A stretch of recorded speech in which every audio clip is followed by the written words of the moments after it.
I recently watched a hilarious debate on an Arabic religious program that once again reminded me of the importance of the hadith. Cherished by Muslims for containing the instructive and edifying words and deeds of their beloved Prophet Muhammad, the hadith also serves as one of the most potent weapons, one of the most potent polemics against Islam. It is, in fact, a double-edged sword. Now, the debate I watched centered around a hadith that, though long hidden, first started reaching the general populace of the Arabic-speaking world via satellite programs. This odd hadith, which I'm about to narrate, appears in several hadith collections, including the highly esteemed Musnad of Ibn Hanbal, founder of one of Islam's 4 schools of laws, or madhahib. The hadith, which is narrated by Abdullah bin Mas'ud, a companion of the Prophet and one of Islam's most reliable and trustworthy transmitters of hadith, goes as follows. Brace yourself. Abdullah begins by telling us that Muhammad called on him to accompany him on a trip into the desert. When they reached a certain place and night had fallen, Muhammad made a line in the sand, most likely a circle, and told Abdullah, quote, "Stay behind this line and do not cross it, for if you do, you will die." Muhammad then left his startled companion and walked into the desert night, about the distance of a hurled stone, says Abdullah. Before long, our narrator saw a group of men, he does not specify how many, who, quote, appeared to be al-Zut. He describes them as, quote, tall, lean, and naked. Other Islamic sources say these Zut were a black-skinned people. After describing them, Abdullah goes on, and here's a problematic part, to say, quote, "They went to and began to ride the Prophet of Allah." Literally, that's what the Arabic says. These tall, black, naked men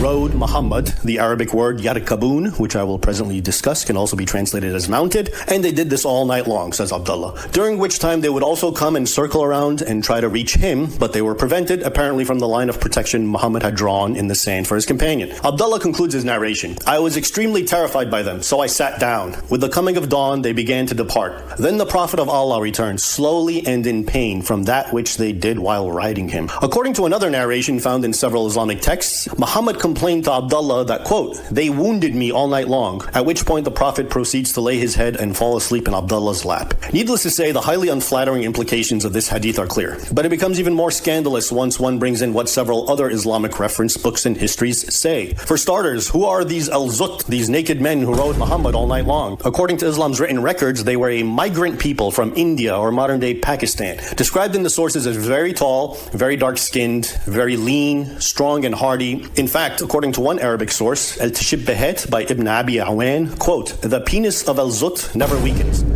meaning their large phalluses never go limp and are ever ready. I'm sorry for the crude language, but this is what the Islamic texts say, verbatim. Now let's talk about the Arabic word translated as ride, as in al-Zut rode the Prophet. Not only does it have the same exact meaning in English, as in to ride a horse, for example, but it carries the same slang meaning, as in copulating with a woman. In fact, several Islamic sources use it literally to mean sex.